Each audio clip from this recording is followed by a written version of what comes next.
Shalom, salam sejahtera, sahabat jalan yang lurus. Selamat berjumpa kembali di channel ini. Saya berharap dan selalu berdoa semoga sahabat semua tetap dalam keadaan baik, dalam keadaan sehat, dan pastinya tetap di dalam perlindungan Tuhan. Saya juga mengucapkan banyak terima kasih kepada semua sahabat yang selalu setia untuk meluangkan waktu menonton video-video di channel ini, dan juga terus mendukung perkembangan channel ini dengan mengklik tombol subscribe, like, komen, dan juga share kepada teman-teman yang lain, supaya teman-teman yang lain juga boleh mendapatkan informasi seputar iman kekristenan. Kiranya Tuhan Yesus memberkati kita semua.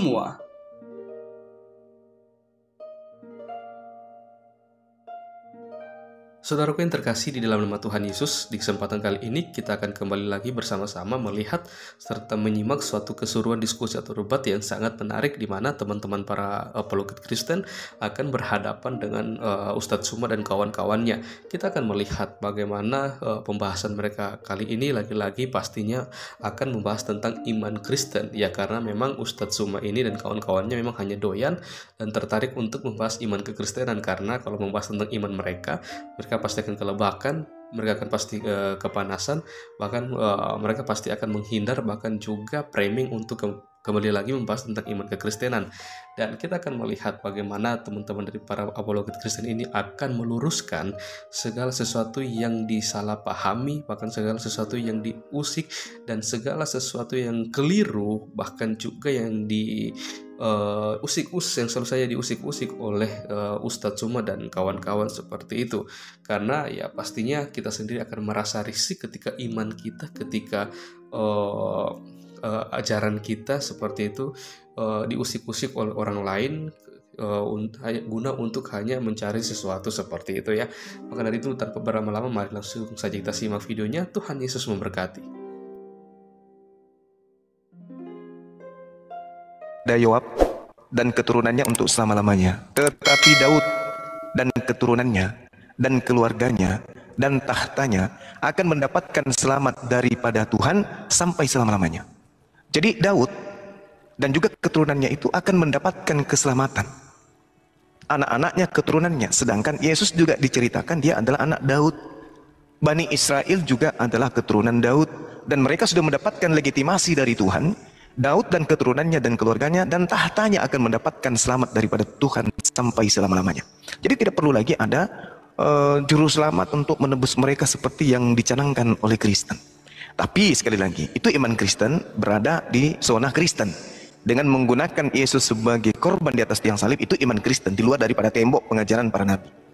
Itu yang pertama. Yang kedua, kalau kita lihat daripada kitab perjanjian lama ini, bahwa Daud dan keturunannya sudah dijanjikan keselamatan sampai selama-lamanya, jadi tidak perlu lagi ada tebusan-tebusan. Ternyata Yesus pun mengakui di dalam Yohanes 17 nomor 8, semua firman yang Yesus jadikan ajaran kepada muridnya Bani Israel, keturunan Daud dalam hal ini, ya, itu Yesus katakan bahwa semua firman telah aku sampaikan kepada mereka. Mereka di dalam tembok Bani Israel, Kristen di luar pagar. Segala firman yang engkau berikan padaku telah kusampaikan kepada mereka, mereka telah menerimanya. Jadi firman-firman ini telah diterima oleh murid angkatan pertama. Jadi tidak perlu lagi ada surat-surat yang muncul belakangan, semisal surat Paulus.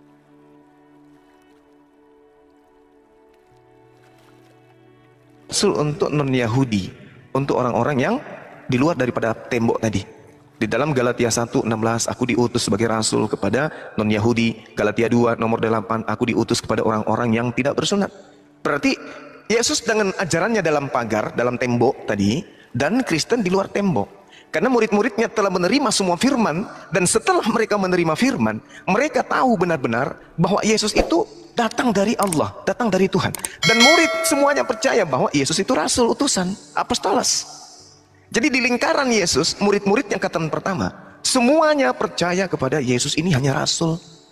Tapi kita hargai di luar pagar, di luar daripada pengajaran lingkaran pengajaran Yesus, itu Yesus adalah Tuhan.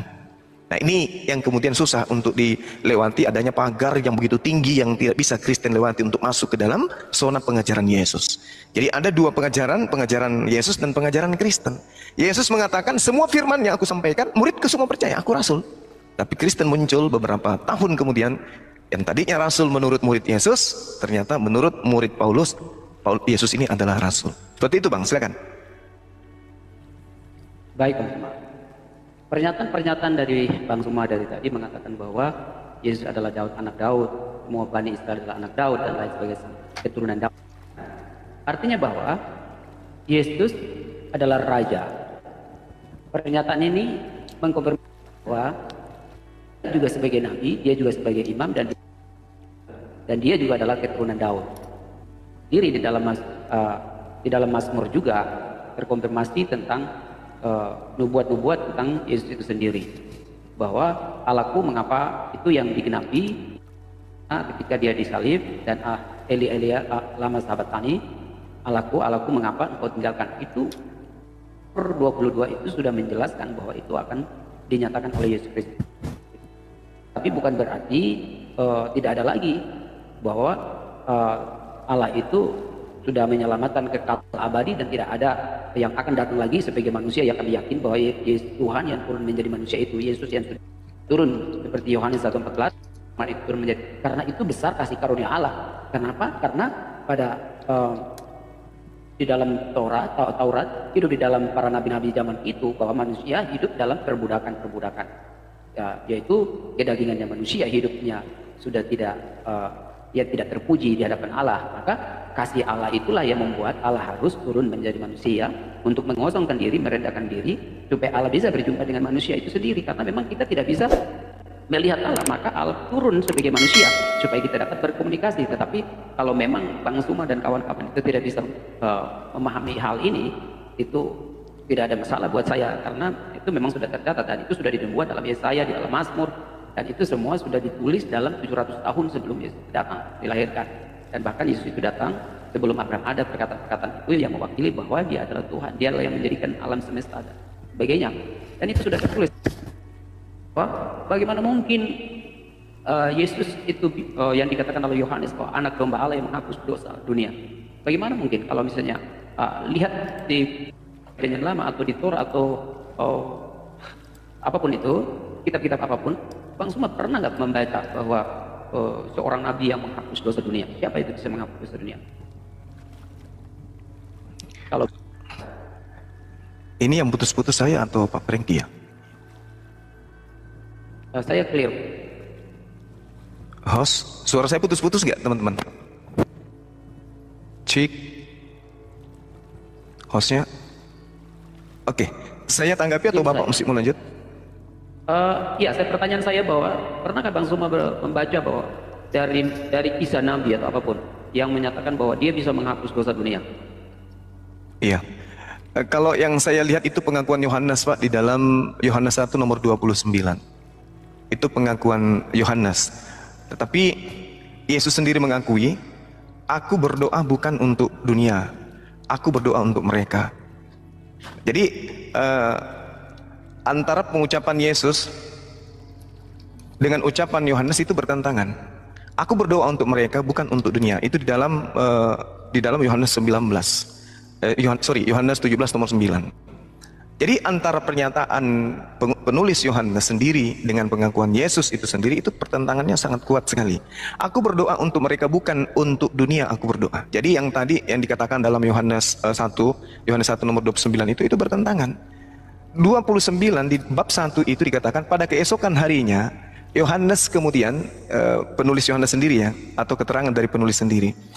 Keesokan harinya Yohanes melihat Yesus datang kepada dia dan dia berkata, lihatlah anak domba Tuhan akan menghapus dosa dunia. Tetapi ini adalah kesaksian Yohanes. Yohanes yang dimaksud di sini adalah Yohanes Pembaptis. Yohanes Pembaptis mengatakan, lihatlah kemudian. Keesokan harinya Yohanes Pembaptis melihat Yesus datang kepadanya dan ia berkata, lihatlah anak domba Allah yang menghapus dosa dunia. Tetapi Yesus sendiri mengaku, aku berdoa bukan untuk mereka, aku berdoa untuk mereka, bukan untuk dunia aku berdoa. Tetapi untuk mereka yang telah engkau berikan kepada aku, sebab mereka adalah milikmu. Makanya tadi saya mengatakan terlalu banyak kemudian terlalu banyak pakar yang harus dilalui oleh saudara-saudara Kristen saya untuk sampai kepada ajaran Yesus. Tadi juga sempat Bapak mengatakan Yesus itu adalah raja bagi Bani Israel. Itu sulit, Pak. Sulit sekali. Kenapa saya katakan sulit? Kita lihat di dalam Yeremia 36 nomor 30. Sebab beginilah firman Tuhan. Ini Tuhan yang berfirman ini. Ini Tuhan yang berfirman. Beginilah firman Tuhan tentang Yoyakim, Raja Yehuda. dia tidak akan mempunyai keturunan yang akan duduk di atas tahta Daud. Ini Tuhan yang berfirman. Beginilah firman Tuhan tentang Yoyakim Raja Yehuda.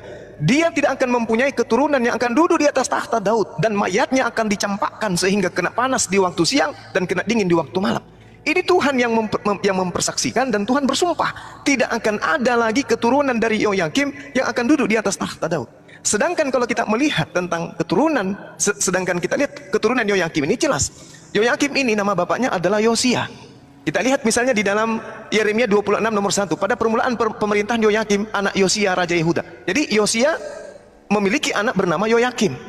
Yoyakim ini adalah bin Yosia. Yeremia 35 nomor 1. Firman yang datang dari Tuhan kepada Yeremia di zaman Yoyakim bin Yosia, Raja Yehuda. Berarti Yosia ini punya anak bernama Yoyakim. Nah, Yoyakim kena sumpah di Yeremia 36 nomor 30 bahwasanya keturunan Yoyakim tidak akan pernah ada yang duduk sebagai raja di tahta Daud. Bagaimana dengan Yesus? Kita lihat di dalam Matius 1 nomor 11, Pak. Ternyata Yesus di sini adalah keturunan Yoyakim. Banyak kali tembok yang harus dilalui ajaran Kristen untuk bisa sampai kepada kebenaran absolut. Matius 1 nomor 11, Yosia memperanakkan Yekonya. Nah ini, kalau orang pintar, orang belajar, sebenarnya ini ada data yang dihilangkan oleh penulis Matius. Harusnya Yosia memperanakkan Yoyakim, Yoyakim memperanakkan Yekonya. Tidak mungkin kakek memperanakkan cucu, nggak mungkin. Harusnya kalau penulis Matius ini jujur, yang tertulis di sini adalah Yosia memperanakkan Yoyakim, Yoyakim memperanakkan Yekonya dan saudara-saudaranya pada waktu pembuangan di Babel. Kenapa Matius menghilangkan kata Yoyakim? Ada apa? Karena Matius tahu bahwa keturunan Yoyakim tidak akan ada lagi yang duduk di atas tahta Daud. Itu dihilangkan kata Yoyakimnya supaya Yesus bisa didoktrinkan kepada Yunani dan Romawi bahwa Yesus adalah Raja Israel. Jadi sangat berat, Pak, untuk ajaran Kristen itu masuk ke dalam pagar pengajaran Yesus. Sangat-sangat berat. Apapun yang saudara-saudara Kristen saya bicarakan tentang Yesus, ketuhanan Yesus, itu akan dihantam oleh tembok yang begitu tinggi sehingga doktrin Kristen tidak akan pernah masuk ke dalam pengajaran Yesus. Makanya Yesus mengatakan, waspadalah kepada serigala yang nyamar seperti domba. Sekali lagi saya katakan, kalau saudaraku ini mengatakan Yesus itu raja bagi Bani Israel, tidak akan pernah bisa, Pak. Makanya Bani Israel, kalau Anda baca Talmud, na'udzubillah tsumma na'udzubillah, untung datang Islam meluruskan semua itu. Islam datang meluruskan pitnahan-pitnahan Yahudi tentang Yesus. Yeremia 36:30, tidak ada lagi keturunan Yoyakim yang akan duduk di atas tahta Daud. Mayatnya akan dicampakkan sehingga kena panas di waktu siang, dingin malam. Sedangkan Matius nomor 1, Matius bab 1 nomor 11, Yosia memperanakkan Yoyakim, Yoyakim memperanakkan Yekonya dan saudara-saudaranya, dan ini adalah kakeknya Yesus. Berarti Yesus tak pernah bisa menjadi raja bagi tahta Daud, dan memang dia nggak pernah duduk sebagai RT aja kagak, apalagi menjadi raja. Nah, inilah yang saya katakan, bahwa kalau Kristen ini jujur menggunakan akal untuk belajar, mereka akan sampai kepada kebenaran. Silakan. Jadi sekalipun Bang Zuma menggunakan dari Injil Matius membicarakan tentang silsilah turunnya keturunan Yesus itu, kenapa dia berada di dalam tahta Daud, dan memang jelas bahwa dia berada di dalam tahta Daud dan tidak dipungkirin lagi, karena yang bisa meneruskan itu adalah mereka yang berada di dalam tahta Daud. Dan tetapi bahwa yang terkonfirmasi, kenapa saya bilang dia adalah raja, bukan dia menjadi penguasa atau raja di atas dunia ini, karena kerajaannya dia bukan dari sini, tetapi kerajaannya dia adalah dari surga itu. Kalau berbicara tentang kerajaan di sini, tentunya saya pikir bahwa dia sudah menjadi seorang penguasa, dan bahkan para raja, para bangsawan Yahudi itu bisa, dan mereka bisa dan itu memang pernyataan itu benar, dan mereka menghakimi dia dan menghukum dia dan seterusnya. Maka dengan terus terangnya dia bahwa aku bukan datang dari kerajaanku, bukan dari sini, tetapi kerajaanku dari surga itu sendiri. Jadi kalau berbicara tentang nanti kalau misalnya kita sudah kembali ke alam semesta kita, dan kita tahu bahwa siapakah Yesus itu, karena kerajaannya dia bukan dari sini, Pak. Kalau kita mau jelaskan bagaimana penulisan di Alkitab, di sini ada memang penjelasannya kalau misalnya tidak berunut dan lain sebagainya, tapi ini secara general, secara umum dia menuliskan itu. Tetapi ini semua sudah menjelaskan secara eksplisit tentang siapa itu Yesus, datang dari keluarga apa, kenapa dia harus berada di dalam tahta Daud. Bukan berarti Kristen memaksa, tetapi itu sudah jelas bahwa kerajaannya dia bukan dari sini. Maka kita tidak pernah mendengar dia menjadi raja. Pada waktu dia hidup, orang-orang Yahudi itu menentang dia bahwa dia bukan raja. Maka Yesus itu mengatakan bahwa kerajaanku bukan dari sini. Gitu Bang Suma, kira-kira itu sepenggal pengetahuan saya. Ya, baik. Lagi-lagi saya menghargai saudaraku ya. Ini tembok yang ketiga. Ketika saudara mengatakan bahwasanya Yesus kerajaannya bukan di sini, tapi kerajaannya di surga. Artinya dengan kata lain, saudara saya kemudian mengiyakan bahwa memang Yesus itu tidak bisa kemudian duduk di atas tahta Daud karena dia berasal dari keturunan keturunan Yoyakim. Nah, sekarang kalau kita melihat bahwasanya dia ini duduk sebagai raja di surga, itu juga tak akan pernah bisa lolos. Kenapa saya mengatakan demikian? Kita lihat dari data yang ada di dalam kitab saudara sendiri, Ibrani 8 nomor 1 misalnya. Inti segala yang kita bicarakan itu adalah kita mempunyai imam besar yang demikian, yang duduk di sebelah kanan tahta yang maha besar di surga. Jadi Yesus hanya duduk di tahta yang maha besar, bukan duduk di atas tahta yang maha besar, tapi dia duduk di samping sebelah kanan tahta yang maha besar. Lalu di dalam Matius 19 nomor 28, ini Yesus sendiri yang berkata, aku berkata kepadamu sesungguhnya pada waktu penciptaan kembali, apabila anak manusia bersemayam di atas tahta kemuliaannya, kamu yang telah mengikut aku akan duduk juga di atas 12 tahta untuk menghakimi ke-12 suku Israel. Jadi Yesus masih menyepadankan dirinya dengan tahta ke-12 suku Bani Israel, bukan tahta yang maha tinggi. Kalau kita lihat di dalam Wahyu 22 nomor 1, lalu ia menunjukkan kepadaku sungai air kehidupan yang jernih, bagaikan kristal yang mengalir keluar dari tahta Allah dan tahta anak domba itu. Nyata, Wahyu 22 nomor 1, di situ ada 2 tahta. Lalu ia menunjukkan kepadaku sungai air kehidupan yang jernih sebagai kristal yang mengalir keluar dari tahta Allah dan tahta anak domba itu. Jadi ada 2 tahta, tahta Allah dan tahta anak domba. Kita loncat lagi ke Wahyu 20 nomor 4. Lalu aku melihat tahta-tahta dan orang-orang yang duduk di atasnya. Kepada mereka diserahkan kuasa untuk menghakimi. Aku juga melihat jiwa-jiwa mereka yang telah dipenggal kepalanya karena kesaksian tentang Yesus dan karena firman Allah, yang tidak menyembah binatang itu dan patutnya, dan yang tidak juga menerima tandanya pada dahi dan tangan mereka. Dan mereka hidup kembali memerintah sebagai raja bersama-sama dengan Kristus untuk masa 1000 tahun. Artinya Yesus memiliki kemudian pendamping 12 murid yang juga adalah sebagai orang yang bisa menghakimi. Nah, loncat lagi kita, Wahyu 4 nomor 4. Dan sekeliling tahta itu ada 24 tahta, dan di antara tahta-tahta itu duduk 24 tua-tua yang memakai pakaian putih dan mahkota emas di kepala mereka. Wahyu 2 nomor 13. Aku tahu di mana engkau diam, yaitu di sana, di tempat tahta iblis, dan engkau berpegang kepada namaku, dan engkau tidak menyangkal imanmu kepadaku, juga tidak pada zaman Antipas, saksiku yang setia kepadaku, yang dibunuh di hadapan kamu, di mana iblis itu diam. Jadi ketika dikatakan kemudian Yesus duduk di samping tahta yang maha tinggi, artinya dia tidak duduk kemudian di tahta kerajaan yang sebagaimana kemudian di saudara imani bahwa tahta Yesus itu ada di surga. Betul, tahta dia ada di surga, betul. Tetapi tahtanya sebagai anak domba, sebagai anak Tuhan, sebagai nabi Tuhan, sebagai rasul Tuhan, bersama dengan tahta-tahta yang lain. Lagi-lagi gagal dia sebagai Tuhan, Bang.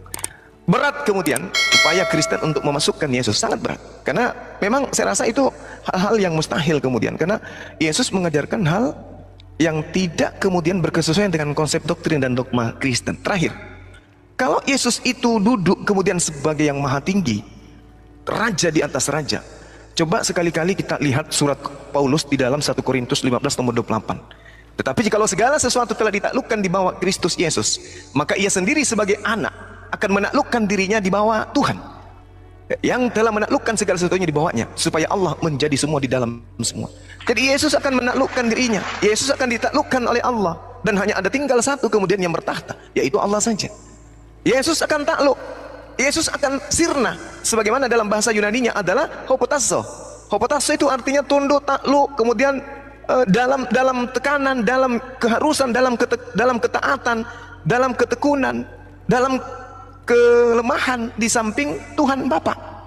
Tetapi kalau segala sesuatu ditaklukkan, maksudnya ditundukkan, dilemahkan, ditaatkan, kemudian Yesus pun akan tunduk kepada Allah, dan hanya tinggal satu saja, yaitu dikatakan supaya Allah menjadi semua di dalam semua. Gugur. Jadi tadi dia Raja Daud gugur, raja di surga juga gugur. Susah, berat itu. Saudara saya, tapi silakan dengan iman saudara, saya masih mengatakan bahwa cakupan ajaran Yesus di dalam lingkaran pagar tentang domba-dombanya, seluruh dombanya hanya mengimani dia rasul. Di dalam Yohanes 17 nomor 8, ini poin, dan ini adalah ucapan Yesus sendiri. Sehingga ketika muncul kemudian orang-orang di luar pagar menganggap dia Tuhan dengan berbagai macam alibi dan asumsi berdasarkan data-data, maka data-data ini hanya sebagai satu hal yang sifatnya sirna dengan sendirinya. Karena Bible menghantam Bible itu sendiri. Data Bible menghantam data Bible itu sendiri. Pengakuan Yesus menghantam pengakuan-pengakuan Kristen itu sendiri. Saya kira begitu, Bang. Silakan. Baik Bang Suma, terima kasih pemaparannya cukup panjang dan saya hanya bisa menjawab. Silakan. Panjang. Tapi bahwasannya berbicara tentang dari Yeremia sampai dengan Wahyu ya tadi yang Bang Suma jelaskan panjang lebar dan lain, menyatakan bahwa Yesus bukan dia bukan raja di dunia dan raja di sorga. Berbicara tentang konteks itu tentang hadirat Allah. Hadirat Allah itu poin pertama. Yang kedua adalah berbicara tentang janji kepada orang-orang yang percaya, orang-orang yang terpilih oleh Yesus itu sendiri yang akan bersaksi di dalam hadiratnya. Jadi kalau kita berbicara tentang bagaimana dia duduk di sebelah kanan Allah Bapa, bukan berarti ada dua tempat di mana Yesus punya takhta sendiri dan Allah punya takhta sendiri. Itu adalah bagian dari konotasi pemahaman alegori atau pemahaman secara istilahnya apa ya dalam bahasa Indonesia itu ya, konotasi ya. Jadi ungkapan ya. Contohnya yang Yesus yang berada di dalam pangkuan Bapa. Apakah Bang Suma melihat bahwa Yesus berada di dalam pangkuan Bapa? Itu tidak mungkin. Kita tidak pernah melihat Yesus berada di dalam pangkuan Bapa. Tetapi itu berbicara konteks tentang hadiratnya ya. Jadi orang-orang yang berada untuk menghakimi bahwa mereka yang kesucian, mereka yang duduk di dalam takhta Bapa itu sendiri. Jadi mereka di dalam satu hadirat Allah itu sendiri. Bukan berarti mengklasifikasi antara Bapa dan Yesus dan semua yang berada di sekitarnya.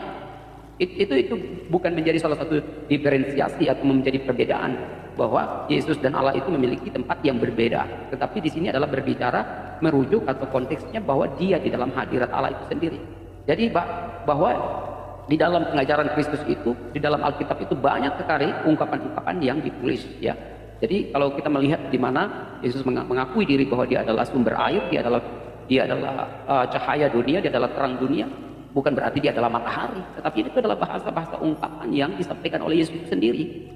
Jadi menyangkut tentang duduk di sebelah kanan Allah Bapa dan duduk di dalam pangkuan Allah itu sendiri, itu berbicara menunjukkan tentang hadirat Allah itu, taktanya dia itu sendiri, tetapi tidak memberikan penambaran atau memberikan mengklasifikasi bahwa ada dua tempat yang dimana Allah berdiri sendiri dan Yesus berdiri sendiri. Tetapi itu berbicara menuju kepada hadirat Allah, bahwa orang-orang suci yang terpilih oleh Allah, terpilih oleh Yesus itu bersama-sama dengan dia di dalam kerajaannya. Karena He is the King of the King, dia adalah raja di atas segala raja, dan kerajaannya bukan dari sini tetapi kerajaannya dia dari sana.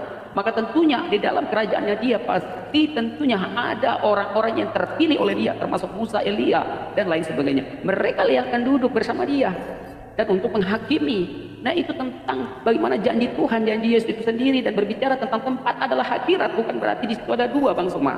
Jadi itu kalau misalnya Bang Suma masih memberi definisi penafsiran yang berbeda, itu tidak ada masalah karena itu bukan urusan saya, tetapi saya memberikan pemikiran-pemikiran saya tentang bagaimana ayat itu membicarakan tentang kerajaan Yesus itu bukan dari sini, kerajaan dia adalah raja itu bukan gagal, dia tidak gagal karena dia berada di muka bumi, dia berbicara berhati-hati.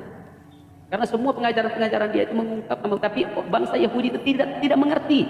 Makanya di dalam ketika dia mau disalib, dia mengatakan bahwa aku akan meruntuhkan itu apa namanya dalam lupa, tapi baik Allah ini, tetapi aku akan membangun dalam 3 hari. Itu adalah bahasa ungkapan dan itu terkonfirmasi ketika dia disalib mati dan 3 hari dia bangkit kembali. Dari situlah para tua-tua adat, para ahli Taurat pada waktu itu yang mengerti, para murid-muridnya yang menyaksikan hal bahwa ternyata pembicaraan dia ini merujuk pada hari ketika ia bangkit dan 3 hari dia bangkit kembali, mati dan bangkit kembali. Nah itu membicarakan tentang ungkapan-ungkapan dan lain-lain dan seterusnya. Semua adalah yang dia bicarakan.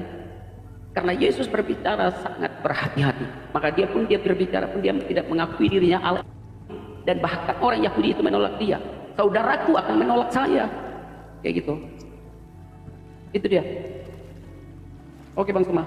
Baik Bang. Ya, lagi-lagi saya menghargai ya, itu iman dari saudara Kristen. Tapi apapun yang saudara imani, doktrinkan, dan seterusnya, Anda tanamkan kemudian, itu masing-masing doktrin, masing-masing pernyataan, itu akan ada tembok yang begitu tinggi yang tidak bisa dilalui oleh Kristen. Ketika saudara saya mengatakan kemudian dia adalah Tuhan itu sendiri dan seterusnya dengan ungkapan-ungkapan yang ya saya menghargai. Tetapi kita harus tahu bahwa sebelum Kristen itu datang, lebih dulu ajaran para nabi ke tengah-tengah Bani Israel yang mana mereka intim dengan Tuhan. Jadi aspek ini tidak bisa dilupakan kemudian. Kita harus runut. Ulangan 32 nomor 39, lihatlah sekarang bahwa akulah dia. Tidak ada Tuhan selain aku. Akulah yang mematikan dan yang menghidupkan. Aku telah meremukkan tetapi akulah yang menyembuhkan, dan seorang pun tidak ada yang dapat melepaskan dari tanganku. Lalu kemudian dikatakan dalam Yeremia 10 nomor 6, tidak ada yang sama seperti engkau ya Tuhan. Engkau besar dan namamu besar oleh perkasaan. Yesus tak bisa masuk ke sini. Lalu kemudian dikatakan lagi 2 Samuel 7 nomor 22, sebab itu engkau besar ya Tuhan Elohim, sebab tidak ada yang sama seperti engkau dan tidak ada Tuhan selain engkau menurut segala yang kami tangkap dengan telinga kami. Ini pengakuan dari kitabnya orang Yahudi, dan ini tidak bertentangan dengan ajaran Yesus. Ini bertentangan kemudian dengan apa yang saudara-saudara Kristen saya imani. Mari kita lihat, kalau Yesus itu adalah Tuhan itu sendiri, tembok pertama yang harus Kristen langkahi itu adalah kitabnya sendiri. Makanya saya katakan tadi, musuh terberat Kristen itu adalah kitabnya sendiri. Selain kitabnya, pengakuan-pengakuan Yesus itu sendiri. Kita lihat 1 Yohanes 3 nomor 2. Saudara-saudaraku yang kekasih, sekarang kita ini adalah anak-anak Theos, tetapi belum nyata keadaan nasib kita kelak. Akan tetapi kita tahu bahwa apabila Yesus menyatakan dirinya, kita akan menjadi sama seperti Yesus, sebab kita akan melihat Yesus dalam keadaannya yang sebenarnya. Kalau saudara saya tadi mengatakan bahwasanya Yesus itu adalah raja di atas raja, King of King, yaitu iman Kristen, kita hargai. Tapi tunggu dulu, apakah tembok-tembok penghalang untuk meraih kebenaran absolut, untuk menyandingkan antara doktrin Kristen dan ajaran Yesus dan ajaran para nabi itu bisa klop? Ternyata tidak. Justru kitab Kristen sendiri yang saling membantah di dalamnya. 1 Yohanes 3 nomor 2, akan tetapi ketika Yesus menyatakan dirinya, kita akan menjadi sama seperti Yesus, sebab kita akan melihat Yesus dalam keadaannya yang sebenarnya. Nah, Yesus ini dalam keadaannya yang sebenarnya apa? Dia manusia, sama seperti kita manusia. Kalau dia Tuhan, seperti yang saudara saya katakan, raja di atas raja, dia adalah Tuhan segalanya, dia adalah raja di atas surga. Maka kita ini juga, kita dalam arti kata Kristen, Kristen juga adalah Tuhan. Apakah iya demikian konsep ajaran para nabi? Tidak, itu mustahil. Oleh karena itulah kemudian ketika orang-orang mengatakan dirinya sama seperti Yesus, Yesus ini apa? Karena Yesus akan datang memperlihatkan dirinya dalam keadaannya yang sebenarnya. Kalau keadaan yang sebenarnya Yesus ini manusia, berarti gugur agama Kristen. Kalau keadaan yang sebenarnya ini juga adalah Yesus itu Tuhan, sama-sama gugur juga Kristen. Kenapa? Karena semua Kristen adalah Tuhan.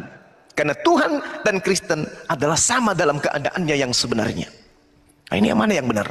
Yesus manusia sama seperti Kristen, atau Yesus Tuhan sama dengan Kristen? Berat itu. Itu berat. Makanya saya katakan yang menghalangi sebenarnya ajaran Yesus, ajaran Kristen ke Yesus itu adalah kitab itu sendiri. Maka Al-Quran kemudian datang meluruskan. Wa iz qala Allahu ya Isa bin Maryam a anta qulta linnas takhizuni wa ummi ilaahin min dunillah qala subhanaka ma yakunu li an aqula ma laysa li bihaqq. Wahai Isa, wahai ciptaanku yang datang kepada Bani Israel yang kuciptakan tanpa ayah, apakah engkau pernah mengajarkan kepada orang Kristen, orang Nasrani, orang yang ada sebelummu untuk menyembahmu selain daripada aku? Kata Nabi Isa, qala subhanaka ma yakunu li an aqula ma laysa li bihaqq. Ini yang Al-Quran datang 600-700 tahun kemudian datang luruskan. Dan ternyata memang ketika kita belajar Bible, ajaran yang paling berat dihalau oleh Kristen adalah ajaran Yesus itu sendiri. Kenapa? Kristen mati langka dengan ucapan-ucapan Yesus. Tapi kalau doktrin dan dogma, ya kita hargai, itu adalah kepercayaan. Kita nggak bisa masuk ke zona sana. Tapi kalau kita ingin jujur, kedatangan Al-Quran meluruskan kemudian ajaran Yesus yang dibengkokkan oleh orang Kristen.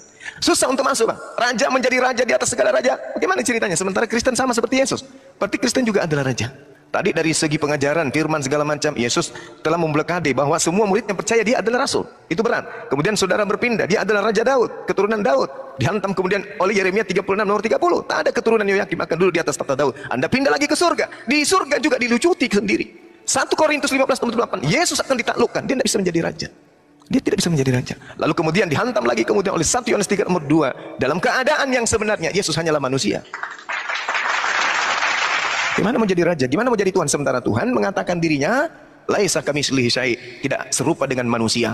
Di dalam Yeremia 10 nomor 6, 2 Samuel 7 nomor 2. Belum lagi Tuhan mengatakan 2 Raja-Raja 19, maka sekarang ya Tuhan, selamatkanlah kiranya kami dari tangannya, supaya segala kerajaan di bumi mengetahui bahwa engkau sendiri, tak ada campuran makhluk, engkau sendirilah Tuhan itu sendiri. Yesaya 37 nomor 6, ya Tuhan semesta alam, Elo Israel yang bertahta di atas kerubim, hanya engkau sendirilah Elohim, segala kerajaan di bumi engkaulah yang menjadikan langit dan bumi. Ayub 9 nomor 8, yang seorang diri membentangkan langit dan melangkah di atas gelombang-gelombang laut. Yesus tak punya tempat dia, Yesus tidak punya jatah karena dia manusia.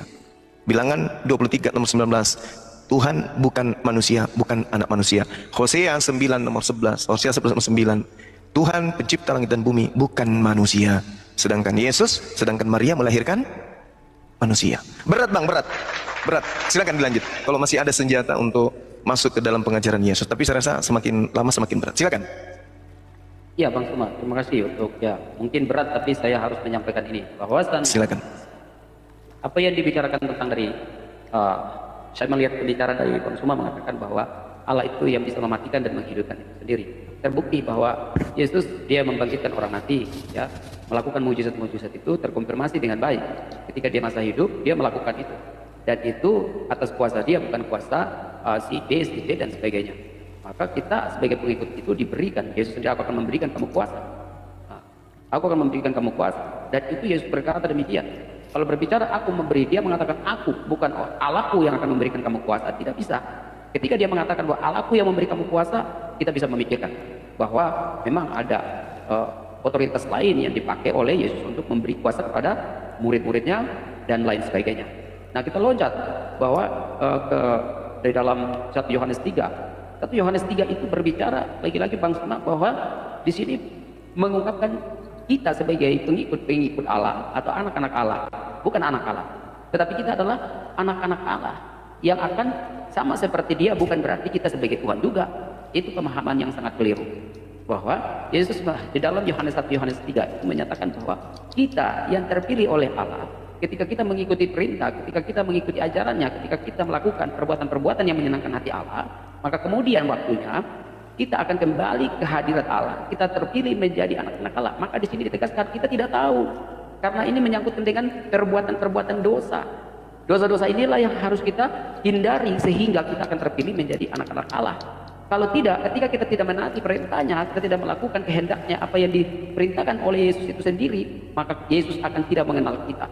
Maka di dalam firman Tuhan yang lain mengatakan bahwa penyalah engkau dari sini, aku tidak mengenal engkau, aku tidak pernah mengenal engkau. Oleh karena itu, apa yang terikat di dunia itu pun akan terikat di sorga. Maka kita harus melepaskan diri dari dunia dan akan terlepas di surga, maka kita diangkat menjadi bagian dari kerajaan itu sendiri. Ini berbicara tentang bagaimana kesucian kita sendiri. Jadi ketika kita menjadi orang yang hidup yang saleh, hidup yang suci, hidup yang mengikuti kehendak Allah, perintahnya dia, maka kita akan terpilih berada di dalam hadiratnya dia. Tetapi bukan kita sekali lagi ini tidak menegaskan diri kita sebagai sama dengan Allah itu sendiri, tetapi kita terpilih menjadi anak-anak Allah ketika kita bisa mau melakukan kehendaknya itu. Jadi kalau Abang Suma mengkonfirmasikan ini tentang kita pun tidak tahu nanti kalau kita melihat Yesus itu sebagai apa di sana.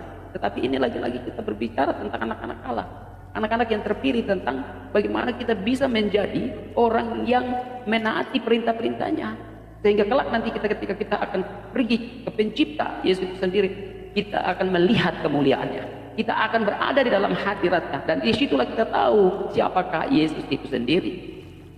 Dan kita akan menjadi sama seperti dia, karena sama seperti dia itu bukan berarti kita menjadi Allah. Ini perlu kita memahami, ya. Jangan sampai kita lari dari pemahaman dari ayat tersebut. Jadi ini berbicara tentang anak-anak Allah, anak-anak yang terpilih. Jadi cukup jelas kalau kita baca dari ayat sebelumnya dan seterusnya, dan disitu terkonfirmasi. Tetapi kalau ketika kita baca hanya satu ayat saja, dan itu akan memberikan satu pengertian yang berbeda. Tentu Bang Suma sudah memberikan pengertian berbeda karena mengambil satu ayat saja. Tetapi ketika baca secara keseluruhan, dan kita bisa menafsirkan secara hikmat, disitulah kita akan mengerti, ternyata pernyataan ini mengajarkan kepada kita supaya hidup di dalam perintah Allah itu sendiri, hidup kesucian, hidup kekudusan, hidup menaati apa yang diperintahkan oleh Allah itu sendiri. Tapi bukan berarti kita akan menyamakan diri. Memang kita di dunia kita tidak tahu siapa itu Yesus di dalam kerajaannya, karena kita tidak tahu. Kita sebagai manusia biasa. Maka ditekankan di sini bahwa nanti kita akan melihat siapa itu Yesus itu sendiri, dan kita akan menjadi sama seperti Dia. Bahwa ketika kita hidup saleh, hidup kekudusan, hidup suci, maka kita akan kembali di dalam hadirat. Di situ kita melihat kemuliaan Allah, dan kita bisa melihat sejatinya Yesus itu sendiri. Betapa bahagianya itu, sahabat. Karena itu Yesus mengatakan bahwa aku akan pergi dan menyediakan rumah-rumah di sana. Dia lain tahu, dia akan menyediakan rumah-rumah kepada orang yang percaya kepada Dia, yang mengimani kepada Dia. Dan mereka sudah dibaptis dan dimeterai, dan mereka akan kembali ke hadirat Allah ketika dia mau melakukan kehendaknya Dia. Dan tidak semua orang Kristen akan masuk surga, karena tidak mungkin. Karena perbuatan-perbuatan itu akan diperhitungkan. Tidak mungkin. Dosa-dosa yang diperbuat oleh kita sendiri kita akan tebus, kita akan menerima hukuman itu, punishment.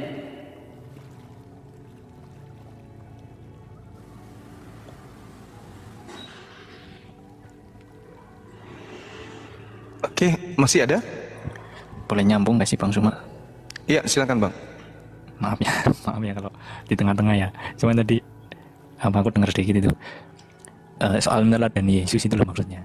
Hendaklah hidup kita itu sama seperti Yesus, maksudnya dalam teladan, bukan dalam misalnya status ketuhanan begitu. Iya, baik. Jadi kalau dalam teladan juga itu tidak akan kena poinnya. Kenapa? Karena Yesus mengatakan di dalam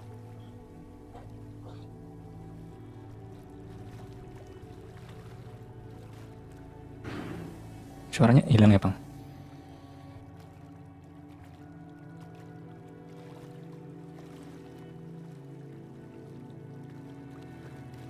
Maaf Bang Suma, suaranya hilang Bang Suma. Tes. Beda, dari konsep ketuhanannya berbeda, rumah ibadahnya berbeda, hari ibadahnya berbeda. Apa yang bisa kita lihat dari Kristen supaya sama seperti Yesus? Aku mengasihi Bapa dan aku melakukan segala sesuatu yang diperintahkan Bapa kepadaku. Salam satu Tuhan.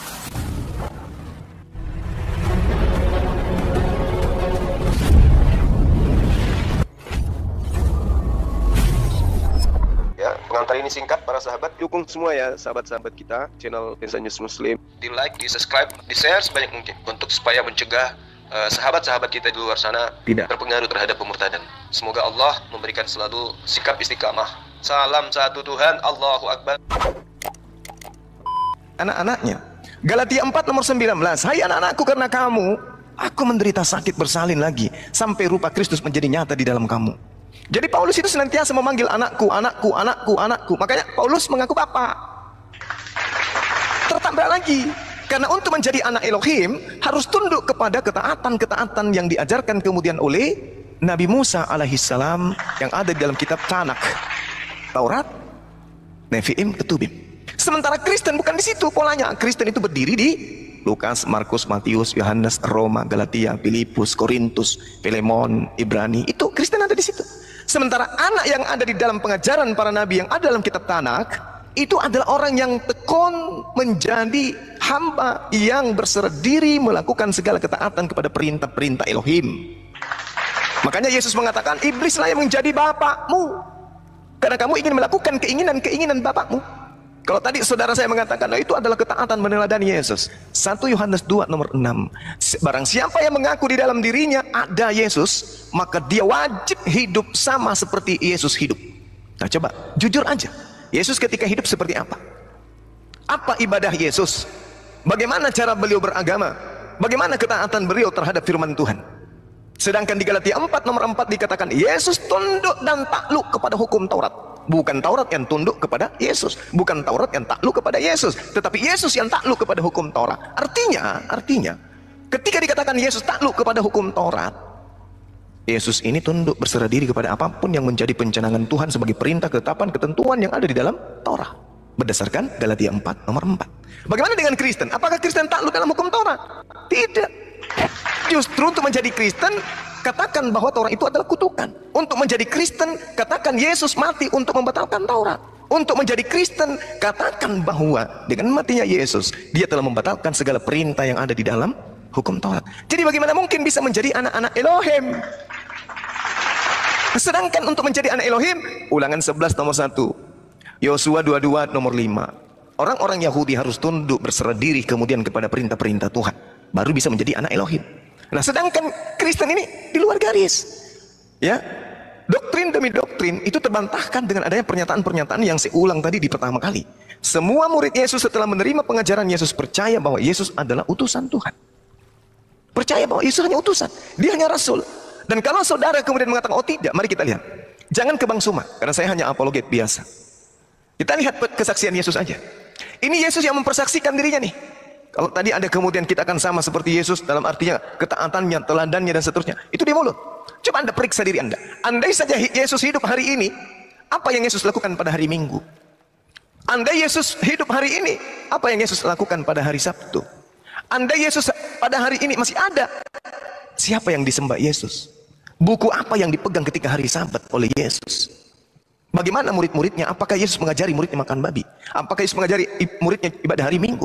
Apakah Yesus mengajari muridnya untuk menyembah dirinya? Apakah Yesus mengajari untuk meninggalkan hukum Torah dan mengatakan itu adalah kutuk? Tidak.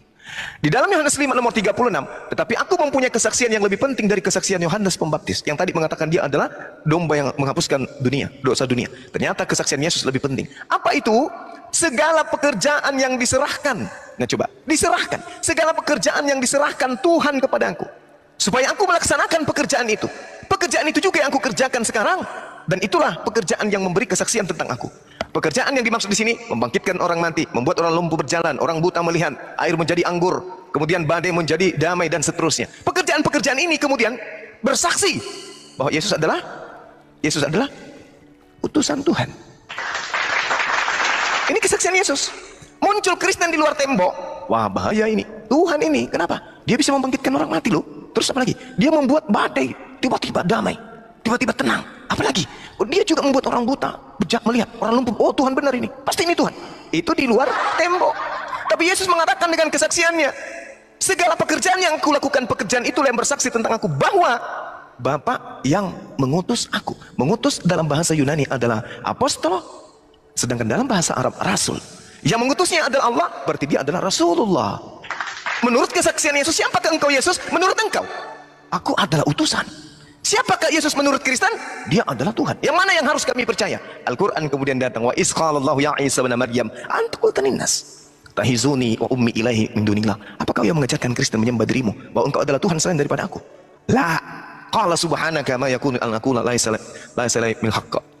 Lalu kemudian Yesus mengatakan, Isa alaihissalam mengatakan, ma qultu lahum illa ma amartani bi ani a'budullah rabbi wa rabbakum. Wahai Maria, kalau di Al-Quran, aku hanya mengajarkan kepada mereka, sembahlah Allah Tuhanku dan Tuhanmu. Nah, di dalam Bible, wahai Maria, jangan kau menyentuh aku, tapi pergilah kepada saudara-saudaraku, katakan kepada mereka, aku akan pergi kepada Tuhanku dan Tuhanmu. Jadi ajaran Yesus ini yang dibengkokkan oleh Kristen, Al-Quran datang meluruskan, ani abudullah rabbi wa rabbakum, sembahlah Allah Tuhanku dan Tuhanmu. Hanya itu yang aku ajarkan kepada mereka, ya Allah. Aku tidak pernah mengajarkan yang lain. Makanya Yesus datang untuk kedua kalinya menghakimi, disebabkan karena adanya yang terdakwa. Kesimpulan saya, kalau kemudian di kesaksian Yesus Anda tidak percaya, maka coba seruan kemudian kitab saudara kepada Bani Israel di dalam Kisah Para Rasul 2 nomor 22. Hai orang-orang Israel, lagi-lagi Anda di luar tembok, Anda nggak dipanggil. Tinggi temboknya, nggak bisa lalui kemudian. Hai orang-orang Israel, Kristen nggak bisa, karena Kristen di luar tembok, nggak dipanggil ya. Dengarkan perkataan ini, yang aku maksudkan adalah Yesus manusia dari kota Nazaret. Seorang manusia yang telah ditentukan oleh Allah, yang dinyatakan kepadamu dengan kekuatan-kekuatan dan mujizat-mujizat dan tanda-tanda, yang dilakukan oleh Allah melalui perantaraan Yesus di tengah-tengah kamu seperti yang kamu tahu. Selesai. Jadi Yesus ini hanya alat untuk melakukan mujizat, untuk melakukan tanda-tanda kekuatan di tengah-tengah Bani Israel yang dilakukan oleh Allah melalui perantaraan Yesus. Makanya Yesus mengatakan di dalam Yohanes 5 nomor 30, aku tidak dapat berbuat apa-apa dari diriku sendiri. Tapi faktanya kau bisa menghidupkan orang mati. Itu Tuhanku melalui aku. Kamu bisa membangkitkan orang mati loh. Memang. Kau bisa membuat orang buta melihat. Memang. Kau bisa membuat orang lumpuh berjalan. Memang. Tapi itu semua yang melakukan adalah Bapa yang mengutus aku. Aku hanya perantara. Tapi jangankan Yesus yang hebat begitu bang, Paulus aja ketika datang ke Antioquia, begitu Paulus bisa bermujizat, Paulus kemudian dilantik menjadi Tuhan, menjadi dewa. Paulus ini dianggap sebagai dewa Hermes. Tapi Paulus mengatakan, yang Tuhan itu bukan aku, yang Tuhan itu anak Maria, Yesus. Masa? Gimana dia? Oh dia hebat, dia bisa membangkitkan orang mati, dia bisa membuat orang lumpuh jalan. Oh iya kah? Iya. Jadi gimana sekarang? Ya, kalau kau mengatakan dengan mulutmu bahwa Yesus itu Tuhan, maka engkau akan diselamatkan. Halilintar. Itu tertulis dalam Roma 10 nomor 9. Nah, ini Paulus yang ajarkan di luar tembok, bukan di dalam tembok. Mungkin itu terakhir dari saya, karena di tempat saya sudah mau buka. Terima kasih saudaraku Frankie, saudara Bro Admin berdiskusi dengan baik. Insya Allah habis maghrib, kalau masih ada waktu, kita akan lanjut kembali untuk meluruskan ini. Kedatangan Al-Quran untuk meluruskan ajaran Nabi Isa yang kemudian menjadi makar di tengah-tengah Bani Israel dan menjadikan saudara-saudara Kristen ini sebagai korban dari makar tersebut. Demikian untuk sementara. Saya masih ada waktu 5 menit, kamu ditanggapi, silakan. Iya, ya. Pak Franky, boleh izin ya? Jangan sedih Bro Admin. Enggak, aku nggak sedih, cuman Bang Suma nih dari tadi bilang di luar pagar gitu loh. Ini kan kayak enak juga ya. Kayak apa gitu. Tapi gini Bang Suma ya mohon maaf ya. Kalau bicara di luar pagar sih, ya bolehlah misalkan dianggap seperti itu, enggak masalah lah. Cuman Bang Suma juga aku mau katakan berlebihan atau melampaui batas. Karena narasi di awal membawa Alkitab, saya senang itu, sudah membawa Alkitab, kemudian mentafsir Alkitab, tapi di ujung-ujungnya disambung dengan Al-Quran ini kayaknya yang berlebihan. Kan katanya nggak boleh mencampur ya, yang hak dengan yang batil menurut pandangan Islam juga. Jadi kalau dicampur seperti itu jadi rancu. Mungkin nanti Alkitab ya Alkitab saja begitu. Karena kan orang Kristen memang kitabnya sendiri berbeda. Bukan pula yang diluruskan sama Al-Quran kan. Menurut orang Kristen loh. Kalau menurut orang Islam kan ya silakan saja. Mungkin yang diluruskan Injil yang asli atau Taurat yang asli begitu. Dari sudut pandang tokohnya, tokoh utamanya kan juga beda. Jadi kalau bicara di luar tembok, ya kita memang di luar tembok. Makanya kalau dari sisi kan mungkin ya bukan meluruskan Kristen kita loh. Kita kitabnya beda, kitabnya sendiri. Bahkan dikatakan Allahnya punya anak, ya kan? Anaknya Yesus itu, kemudian Yesus sendiri juga bukan anak yatim, punya bapak secara hukum, punya bapak secara ilahi, kan beda. Begitu sih paling tanggapan saya. Iya, baik. Sekarang begini Bang, kalau orang-orang yang hidup sesaman Yesus aja, pemakan babi, tidak bersunat, nyembah dirinya, ya Romawi Yunani haram hukumnya, kemudian bergaul dengan murid-murid Yesus, lalu bagaimana dengan Anda? Ini dulu poinnya. Bahkan ada seorang perempuan datang bersungut-sungut kepada Yesus, teriak-teriak mohon untuk anaknya disembuhkan. Hanya sekedar disembuhkan anaknya, sekedar penyembuhan aja penyakit, bukan untuk keselamatan dunia akhirat, bukan, hanya untuk anaknya disembuhkan. Apa kata Yesus? Usir dia dari sini.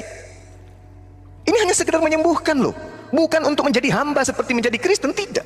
Padahal status ibu ini percaya sepenuh hati kepada Yesus, percaya sepercaya-percaya, sampai Yesus mengatakan imanmu besar ibu. Tapi hanya sekedar untuk menyembuhkan saja, Yesus mengusir. Tidak layak roti yang disiapkan untuk anak-anak. Anak ini siapa? Anak ini Bani Israel. Tidak layak roti yang disiapkan untuk anak-anak diberikan kepada siapa? Kepada guguk. Ini orang yang sudah bersentuhan langsung dengan Yesus, komunikasi langsung dengan Yesus, interaksi langsung dengan Yesus, bersoal jawab dengan Yesus. Nampak Yesus mengklaim dan memberikan stempel imanmu besar ibu. Jadilah seperti apa yang engkau inginkan. Jadilah seperti apa yang engkau inginkan. Ibu ini menginginkan apa? Anaknya sembuh. Apa yang terjadi? Anaknya sembuh. Kalau dia tetap menjadi pengikutnya, tetap menjadi percaya kepada Yesus, statusnya berubah nggak menjadi domba? Tidak. Tetap guguk karena domba ini hanya ada dalam kandang. Domba ini adalah Bani Yakub. Makanya Yesus mengatakan, masih ada lagi dombaku di luar kandang, di luar tembok ini. Yaitu Bani Israel yang sudah berserak ke penjuru bumi, yang di dalam Yehezkiel 5 nomor 12 Tuhan marah kepada mereka, sehingga Tuhan mengatakan, aku akan membuat sepertiga dari Bani Israel berserak ke penjuru bumi. Yeremia 23 nomor 2 nomor 3 itu jelas, itu domba-domba yang sudah berserak ke penjuru bumi akan disatukan kembali. Maka Yesus mengatakan, masih ada lagi dombaku di luar pagar ini, di luar halaman ini. Coba Anda lihat original teksnya, di luar halaman kan, artinya di luar pagar, di luar tembok.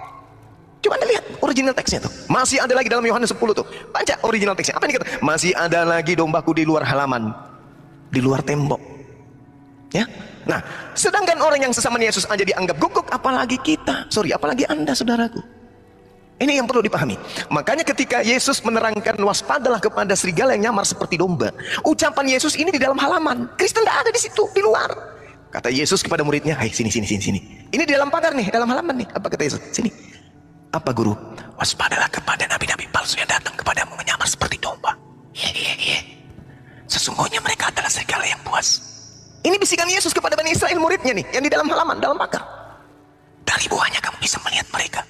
Apa buahnya? Memang dia masih membawa namaku, memanggil aku Tuhan.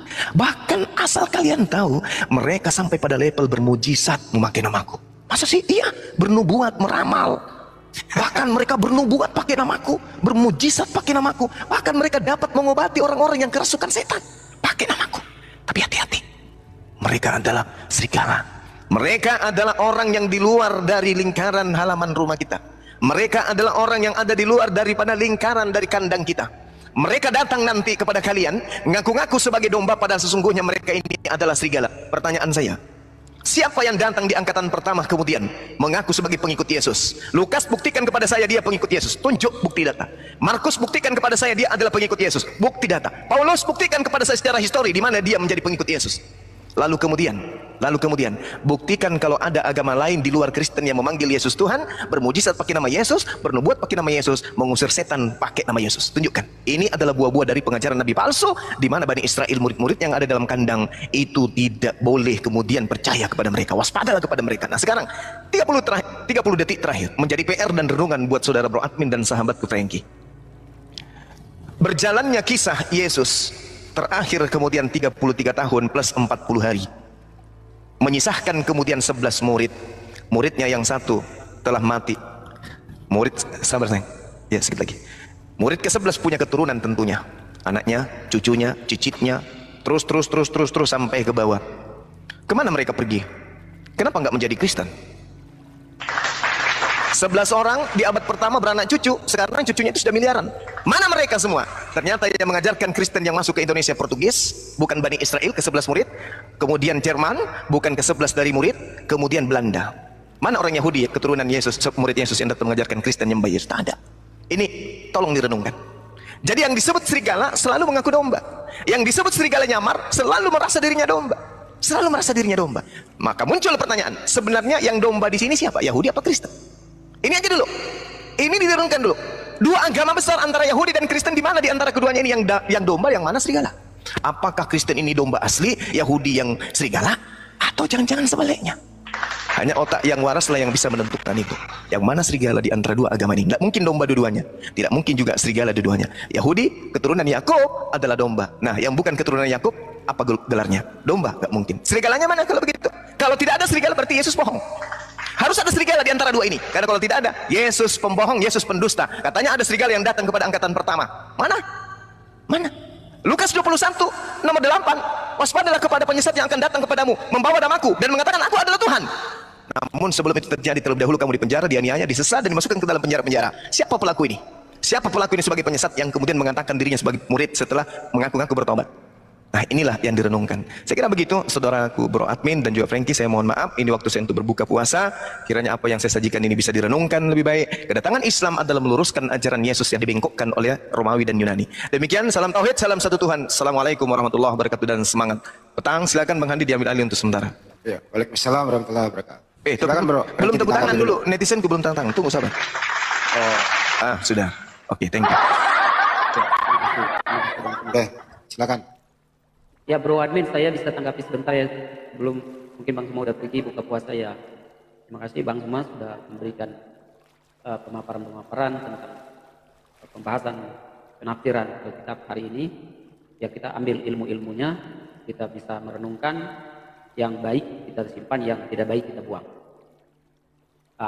Jadi kalau berbicara tentang domba, serigala dan lain sebagainya, justru orang Kristen lah mengucap syukur dan berterima kasih sebetulnya, karena bangsanya sendiri menolak tentang kehadiran Yesus itu sendiri. Maka orang Yahudi itu sedang menantikan yang namanya Mesias itu. Mereka sungguh-sungguh menolak, maka terjadilah penghakiman, terjadilah penyalipan, karena mereka sendiri menolak tentang kehadiran Yesus itu sendiri. Maka di dalam Alkitab berbicara bahwa akan diberikan kepada bangsa lain. Nah, bangsa lain adalah bangsa termasuk Indonesia adalah bangsa lain itu sendiri yang menerima. Jadi kekristenan itu hadir di Antioquia, mendeklarasikan diri menjadi pengikut Kristus, dan itu sudah benar bahwa kitalah yang menerima tongkat establet ini. Kalau berbicara tentang domba, tentunya Yahudi adalah domba-domba itu. Maka Yesus tidak mau menghilangkan Taurat, tapi Yesus menggenapi Taurat. Supaya domba-dombanya ini yang di luar pagar, mereka bisa masuk ke dalam ruangan tersebut. Karena dia tidak mau disesatkan. Tadi berbicara tentang wanita, Bang Suma mengatakan bahwa sampainya memohon untuk disembuhkan oleh anak. Dan menyatakan guk-guk atau apa, diberikan kepada anjing atau apa. Itu sebenarnya pemahaman yang salah. Bahwa pernyataan Yesus juga, dia sebagai manusia tentunya emosional dan lain, tapi bukan emosi, tapi itu adalah penegasan untuk memberikan ketegasan terhadap wanita itu bahwa kamu harus beriman, yakin dan percaya. Sama hal dengan ketika Yesus berada di danau. Oke Bro Franky, karena Bang Juma udah ini juga, saya ingin tanya jawab singkat saja menjelang buka puasa gitu ya Bang Franky ya. Oh ya. Ya, ini loh. Baik. Gimana Bro? Saya hormati Bang Franky diskusi baik-baik saja. Ini loh, tadi saya dengar tuh. Yesus itu bermukjizat itu ya itulah dia menandakan dia Tuhan kan gitu ya. Menandakan dia adalah Tuhan, bisa menghidupkan orang mati, mengobati orang sakit gitu. Apakah Pak Franky bisa berpikir sehat? Kalau dia adalah Tuhan waktu dia menghidupkan orang mati, apakah orang-orang di zaman itu tidak ngikutin dia? Ini Tuhan ini habis hidupin orang mati, dia kemana ya? Ternyata di malam hari dia pulang ke rumah tidur. Mikir dia, loh kok Tuhan tidur? Loh siang dia Tuhan, bermukjizat, ngajar, oke lah dia Tuhan, melebihi daripada umat manusia yang ada di muka bumi. Tapi kok dia malam pulang makan, pulang mandi, pulang tidur sama kita, kok nggak ada bedanya ya? Nah, kira-kira apakah benar tuh iman Anda itu dirasuki oleh filsafat pagan Romawi bahwa ya is oke aja, bahwa dia 100% manusia, 100% Tuhan, siang jadi Tuhan, malam istirahat jadi manusia. Apa bisa dikatakan begitu kesimpulannya Pak Franky, konsep ketuhanan Anda? Silakan Bang. Ya Bang Andi, terima kasih. Artinya gini Bang Andi, konsep ketuhanan itu bukan berarti siang jadi Tuhan, malam jadi manusia. Kalau kita baca secara keseluruhan dari perjanjian baru itu, bahwa firman itu turun menjadi manusia. Dia mengosongkan diri menjadi hamba. Itu justru itulah dia harus melakukan aktivitas sama seperti manusia. Tetapi kalau kita berbicara tentang bagaimana proses hadirnya dia di sini, itu berbeda dengan manusia-manusia yang lain. Maka dari itu, conclusion dari seluruh Alkitab yang ditulis dari Kejadian sampai Wahyu, orang Kristen menyatakan dia adalah Tuhan itu sendiri. Tapi kalau memang aktivitasnya tidak terlepas secara manusiawi, dia juga bisa marah, dia juga bisa apa istilahnya, lembut dan lain sebagainya, penegasan-penegasan itu. Dia bisa makan, dia bisa minum, dan aktivitas-aktivitas secara manusia. Jadi saya pikir itu wajar karena Allah punya kuasa. Oke. Oh, jadi wajar ya. Jadi wajar kalau wajar dia artinya wajar kalau dia istirahat karena dia manusia, kan gitu ya. Wajar juga kalau dia bermujizat karena dia Tuhan. Jadi gimana tuh? Karena dia sudah Tuhan. Ya kan begitu Bang. Gini loh, wajar dia bermujizat menghidupkan orang mati karena dia Tuhan. Wajar. Pantas gitu ya. Pantas banget itu. Pantas juga dia istirahat karena dia manusia. Pantas juga dia bermujizat karena dia Tuhan. Artinya, kalau dia bermujizat, dia Tuhan. Kalau dia istirahat, dia manusia. Betul tak Bang? Konsepnya begitu? Benar nggak Bang? Kalau pandangan itu kan kita beda persepsi. Nah menurut Anda Yesus ini bagaimana waktu di bumi coba? Dia bermujizat, dia Tuhan atau bukan? Maka dari itu ada keilahiannya dia, ada kemanusiaannya dia. Tetapi bukan berarti on off. Dia bukan kayak celup. Ya kalau gitu saya tanya Bang, waktu dia bermujizat dia Tuhan atau bukan? Dia melakukan mujizat itu karena keilahiannya dia. Iya dia Tuhan. Sepenuhnya Allah dan sepenuhnya manusia. Iya Bang, jadi waktu dia bermujizat Yesus adalah Tuhan, betul? Bener nggak? Iya, sepenuhnya. Ya benar. Kedua-duanya ada. Iya benar. Waktu dia tidur dia Tuhan atau dia manusia? Saya pikir dari tadi saya menjelaskan aktivitas. Nggak sederhana Bang, ini mau buka puasa. Kalau dia tidur, dia manusia atau dia Tuhan? Saya mengatakan bahwa dia punya dui natur Allah dan manusia. Berarti Tuhan tidur? Saya mengatakan dia Tuhan. Jadi manusia dan Tuhan tidur? Saya pikir itu tidak ada masalah. Tuhan bisa tidur, Tuhan bisa. Oke, tidak ada masalah Tuhan tidur. Karena itu punya kuasa. Dia tidur pun dia maha tahu. Ya. Dia tidak tidur pun dia tetap adalah Tuhan itu sendiri. Artinya Tuhan Anda bisa merasakan rasa ngantuk gitu ya. Sehingga tertidur. Karena biasanya orang tidur itu karena ngantuk. Karena Bang Andi bahwa tadi saya berbicara. Karena nggak mungkin orang baru bangun tidur. Orang yang lama beraktivitas, habis bermujizat, capek gitu, dikerubutin orang-orang, hidup Tuhan Yesus, habis bermujizat menghidupkan orang mati. Ya kalau di zaman now sekarang ini kayak pilpres ya, banyak orang minta foto-foto, apa tanda tangan segala macam, capek toh. Pulang istirahat bang, makan tidur. Kan habis bermujizat bang. Gitu loh bang Treki, betul ya? Ya itu. Nah kayak gitu. Kalau pemikirannya seperti itu, saya juga tidak bisa membantah. Iya. Dan mau gimana lagi itu bahwa dia punya dinasur secara ilahi dan secara manusia. Iya. Dan kalau abang bilang dia tidur sebagai Tuhan, saya menyatakan ya dia sebagai Tuhan juga ketika dia melakukan. Iya Tuhan tidur bang. Iya. Karena dia gini bang, dia punya kuasa. Apa sih yang dia tidak bisa lakukan? Dia mati pun dia bisa. Iyalah, Tuhanmu itu maha kuasa. Iya, silakan. Dia mati pun bisa bang. Iya. Hanya sekedar tidur. Tidur gitu ya. Iya. Jangankan tidur 2 jam 3 jam, dia mematikan dirinya aja bisa kok, betul ya? Matikan diri aja kan bisa kan? Iya benar juga. Iya baru enggak gua. Jangan kan tidur dia matiin dirinya aja bisa ya. Iya baru ingat gua. Benar juga ya. Kuasa. Apa yang dia tidak bisa lakukan? Kan orang mati bisa dia bangkitkan. Ada kuasa. Apalagi iya orang mati dia bangkitkan. Jangan kan tidur. Mati sendiri. Iya. Mati sendiri pun dia bisa. Bisa. Dia bangkit sendiri pun dia bisa melakukan. Mati sendiri, bangkit sendiri, mandi sendiri, mandiri, tidur sendiri, nggak punya bini. Karena punya kuasa dia. Iya, tidur sendiri, nggak punya bini, nggak ada yang dikalonin. Kalau bini dia punya bini, semua orang ini adalah bini-bininya dia. Buset. Pengantin-pengantinnya dia. Baik laki-laki mau perempuan itu adalah bini-bininya dia, tidak ada masalah. Jadi, buset. Jadi si Bom ini bininya Yesus ya, si Bom. Semua kita adalah pengantin-pengantinnya Yesus. Wah buset. Kita dikatakan kita adalah pengantin-pengantin itu sebagai anak Allah itu sendiri. Jadi kalau kita mau representatif apapun itu adalah kedekatan Allah dengan manusia. Jadi kalau apa sih pengantin itu tidak berkonotatif, maksudnya tidak. Bro Prengki dan lain sebagainya. Bro Prengki tadi Anda sempat menyebut Antioquia gitu ya. Kan tadi sempat juga ada di luar sebenarnya Kristen ini kan di luar daripada pengajaran Yesus untuk Bani Israel toh. Kristen ini kan Anda bukan Bani Israel gitu kan. Anda kan Bani Roma. Setuju dulu sampai sini ya. Betul. Jadi sebenarnya sasaran pengajaran Yesus itu bukan untuk Bani Roma. Salah bang. Justru. Maka tadi saya bilang bahwa ketika bangsanya tidak menerima dia, maka dia akan memberikan kepada bangsa lain. Bangsa lain itu adalah kekristenan itu sendiri. Yang menurut Bang Prengki, Yesus diutus kepada Bani Israel atau ke seluruh dunia? Pada mulanya dia memang diutus untuk Bani Israel. Tetapi bangsa Yahudi itu menolak dia. Makanya keluarga pun tidak menyetujui, tidak menerima dia. Maka diberikanlah tongkat estafet ini kepada bangsa lain.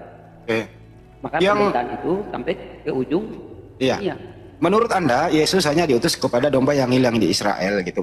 Kamu tahu nggak siapa yang keluar nyebrangi lautan membawa ajaran ini? Anda paham siapa? Dialah seorang yang bernama Paulus, mampir di Antioquia dulu. Ya, jadi sebelum dia ke Roma nih, sebelum dia ke Roma, tadinya kan Saulus tuh, ini saya saudara lainnya, menganiaya pengajaran Yesus, murid-murid dibunuh, dibantai begitu. Kemudian dia ketayang mau ke Damsyik bertobat, matanya dibutakan. Habis itu dia ke Antioquia. Di sanalah mulai Paulus memberi gelar orang-orang disebut Kristen. Kemudian Saulus ini membawa ajaran ini nyebrang lautan ke daerah Roma, Galatia, Efesius, dan macam-macam. Di sanalah dia mengajarkan ajaran-ajaran yang diketahui tentang siapa Yesus menurut Paulus. Kemudian dibantu oleh Raja Konstanti, dengerin dulu, dibantu oleh Raja Konstanti, dikonsilikan pula menjadi Tuhan dia.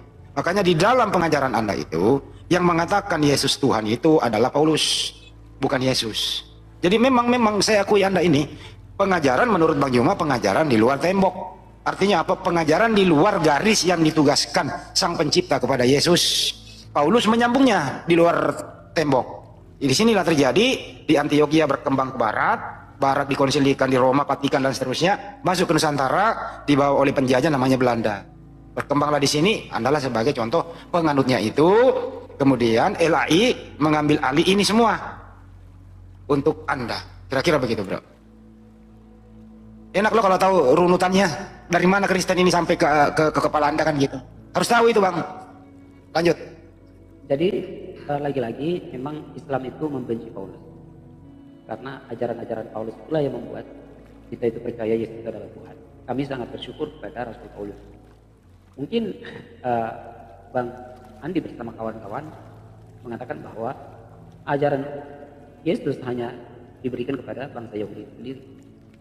Nah, tetapi bangsa lain yang akan diberikan itu, dari penolakan-penolakan itulah Allah memilih bangsa lain, yaitu Roma. Paulus sekalipun dia lahir di Tarsus, benar ya, tetapi dia juga disebut sebagai rabi, dia adalah bagian dari Yahudi sendiri. Jadi kalau tidak salah, dia menjadi pengikut Kristus karena dia berjumpa secara supranatural dengan melihat penglihatan dia berjumpa dengan Yesus sendiri. Dan itu sudah dikatakan oleh Paulus dengan Ananias. Dan saya pikir bahwa ketika penolakan bangsa Yahudi, maka domba-domba yang hilang ini memang perlu diselamatkan. Gitu. Bukan berarti kita di luar dari pagar tembok yang ada. Pemberitaan kabar Injil atau kabar gembira ini itu diserukan untuk ke seluruh dunia. Jadi kalau misalnya kami bukan dari baninya Yesus itu sendiri, karena kami sudah disampaikan bahwa kami bagian dari ini. Ya, Bang. Mari kita runut. Oke, baik saudaraku yang terkasih dalam nama Tuhan Yesus, kita bersama-sama telah melihat serta menyaksikan bagaimana keberlangsungan diskusi atau debat yang sangat menarik. Dan lagi-lagi kita bisa melihat bagaimana teman-teman para apologet Kristen ini mereka sangat luar biasa dipakai Tuhan dengan hikmat Tuhan sehingga mereka bisa membungkam bahkan mematahkan setiap data dan argumentasi dari seorang Ustadz Suma yang pada akhirnya membuat Ustadz Suma sendiri kepanasan. Entah mengapa Ustadz Suma harus kepanasan dan emosi ketika data dan argumentasinya itu bisa dipatahkan karena padahal yang dibahas dalam diskusi itu mengenai iman kekristenan. Mana mungkin seorang Ustadz Suma ini yang tidak beriman dan percaya kepada Yesus Kristus terhadap kebenaran firman Tuhan yang ada dalam Alkitab, dia bisa dengan begitu baik untuk membawakan setiap data dan argumentasi berdasarkan dengan iman Kristen itu sendiri. Apalagi kalau kita melihat niatnya untuk berdiskusi mungkin hanya untuk mengusik, bukan untuk mencari kebenaran, tapi hanya untuk mengotak-atik bahkan juga mencari kesalahan-kesalahan di dalam Alkitab itu sendiri. Padahal kalau kita melihat ketika Ustadz Suma ini berdiskusi ketemu dengan orang yang paham tentang, sungguh-sungguh paham tentang Alkitab, maksudnya bisa mentafsirkan Alkitab dengan baik, tahu fakta historis sebuah penulisan Alkitab atau ayat Alkitab itu sendiri, pasti Ustadz Suma ini akan kelabakan dan dia pasti akan bersuara besar, bahkan membuat room diskusi menjadi heboh atau rusuh untuk menutupi ketidaktahuannya tentang isi Alkitab, tentang kebenaran firman Tuhan itu sendiri. Hal inilah yang sangat disayangkan ya, ketika niat dari Ustadz Suma untuk berdiskusi hanya untuk mengusik iman kekristenan dan juga untuk mencari kesalahan di dalamnya. Akan tetapi ketika membahas tentang imannya, tentang ajarannya, pasti dia akan kepanasan, pasti dia akan mencari cara bagaimana untuk menjebak orang tersebut. Seperti itulah lika-liku dari perjalanan diskusi atau debat jikalau ada Ustadz Suma di dalamnya.